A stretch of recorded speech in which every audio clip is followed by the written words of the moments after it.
Guys, मी विशाखा राऊत. तर आज आम्ही कोलबी बिर्याणी करणार आहोत. तर तुम्हाला मी रेसिपी दाखवते.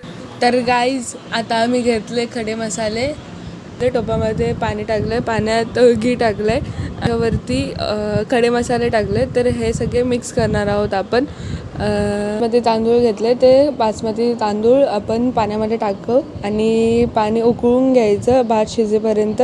शिजल्यावरती भाताला काढायचं एका टोपामध्ये, म्हणजे पाणी पडलं पाहिजे त्याचं. ग्रेव्हीची तयारी करायची. कांदा, टोमॅटो, मिरची, कढीपत्ता.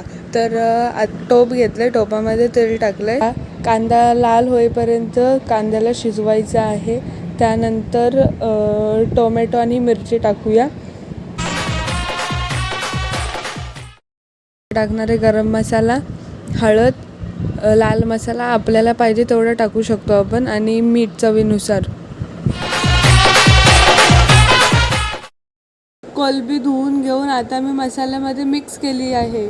कोलबीला शिजून द्यायचं 10-15 मिनटं. शिजल्यावर भात तो शिजवला होता, त्या भातामध्ये मी थोडंसं फूड कलर यूज केलं आहे आणि मिक्स केलं आहे. तर आपण कोलबीची ग्रेव्ही केलेली आहे, तर त्याच्यावरती आपण भाताचे लेयर लावणार आहोत. तुम्हाला दिसतच असेल व्हिडिओमध्ये.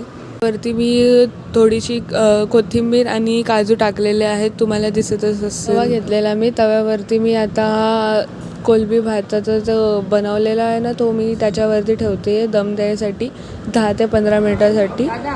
तर दादाला विचार.